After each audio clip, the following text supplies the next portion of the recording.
Happy Friday. It's cloudy above and slushy below. A rabble-rousing turkey. A naughty clergyman. A combative leprechaun. As college basketball players compete this weekend for fame and glory at the Atlantic Coast Conference Tournament in Brooklyn and the Big East Tournament in Midtown Manhattan, a group of athletes alongside them will end the season in complete anonymity, the mascots. Sure, they rile crowds, needle opponents, and channel a game's emotional thrust into abstract, wordless performances for thousands of fans.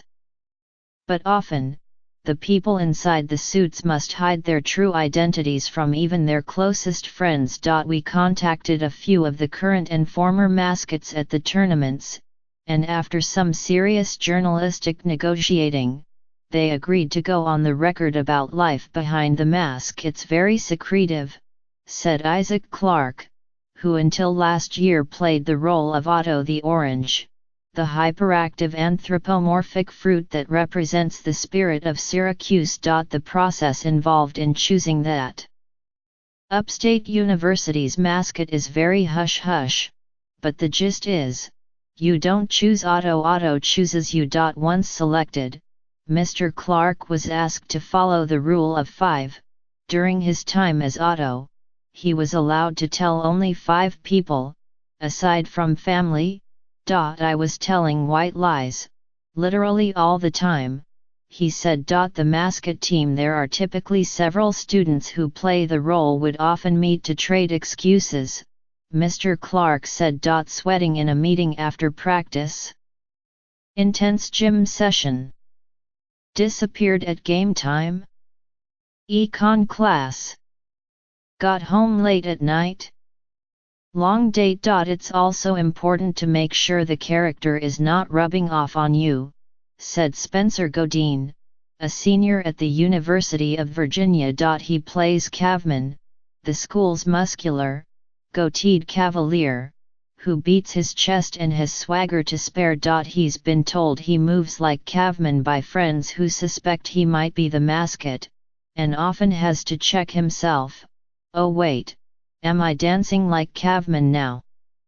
Living a double life can be tough, but the anonymity is one of the best parts of the job, the mascots said. Not so much for the fibbing, Mr. Godine said, but because it's selfless.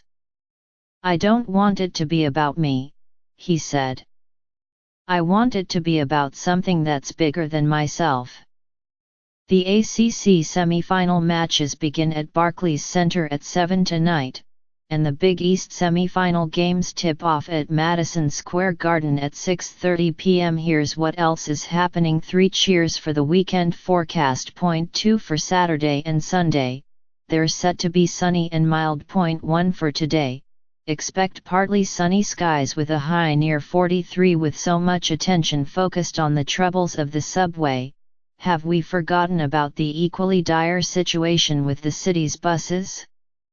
New York Times: an acquittal in a Yale rape case shows how consent standards may differ between on-campus and off-campus perspectives.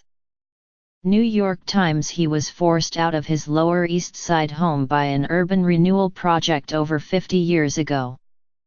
When he finally moved back, his homecoming was cut short. New York Times: 3 days before 2 Manhattan children were stabbed to death, the nanny charged in their deaths was begging a psychologist to fit her into his schedule. New York Times: after Wednesday's storm pounded the region, fallen trees caused chaos for commuters. New York Times: tenants are wondering, will there be a rent freeze in 2018? New York Times: a top neuroscientist at Columbia University has been removed from his post and had his lab shut down after an investigation found that he violated university policies and values.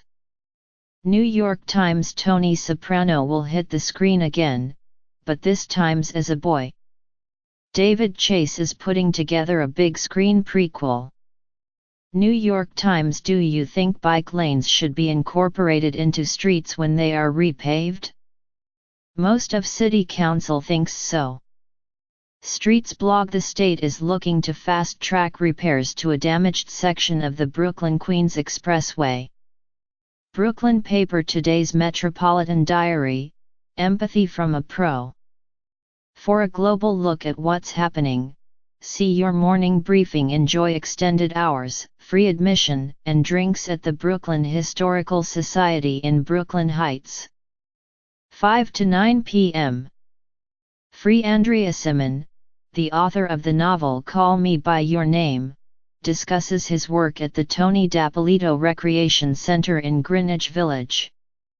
6:30 p.m. Free. A lecture about weather on other planets, followed by stargazing, at Columbia University in Morningside Heights. 7 p.m. Free. A closing party for the exhibition Carolee Schneemann, Kinetic Painting at MoMA PS1 in Long Island City, Queens. 8 p.m. $15 Knicks at Bucks, 8 p.m. Message. Watch the New York Times close-up, featuring playwright Tony Kushner and other guests. Friday at 8 p.m., Saturday at 1:30 p.m. and Sunday at 12:30 p.m. on CUNY TV. Alternate side parking remains in effect until March 29. Weekend travel hassles. Check subway disruptions in a list of street closings. Saturday, take a tour of High Rock Park and learn about the woman who helped save it from development at the High Rock Park in Staten Island. 11 a.m. Free. A wine tasting and discussion of wine growing in the Hudson Valley at Wave Hill in the Bronx. 1 p.m. $8 Learn the art of Chinese paper cutting at the Queens Botanical Garden in Flushing. 2 p.m. $20 Learn about the history of afternoon tea while sipping tea and listening to music at the center at Maple Grove Cemetery in Kew Gardens, Queens. 5 p.m. $30 Rangers at Panthers, 7 p.m. Message. New York Red Bulls at Portland, 7 p.m. MSG2. Devils at Predators, 8 p.m. Message Plus. Sunday, the Real Abilities Film Festival presents an afternoon of films about people with disabilities in New York City at the Central Queens Y in Forest Hills. Beginning at 10 a.m. Pay What You Wish science demonstrations and activities for children at the City of Science event at Lehman College in the Bronx. 10 a.m. to 4 p.m. Free. Explore 19th century NoHo on a tour beginning at the Merchant's House Museum in Greenwich Village. 12:30 p.m. Free. Learn about Irish culture, step dancing and whiskey at a celebration of Irish culture at Rocky Sullivan's in Red Hook, Brooklyn. 4 p.m. $15 New York City FC at Galaxy, 5 p.m. Yes. Icelanders at Flames, 7 p.m. Message Plus. Nets host 7-6 ERS, 7:30 p.m. Yes. For more events, see the New York Times' Arts and Entertainment Guide. The Major League Soccer season kicked off this week. Here in New York, we have 2 soccer teams, but 0 mascots. Which might not be a bad thing. Who needs a high five from a guy in a suit when you can get on the pitch with real footballers?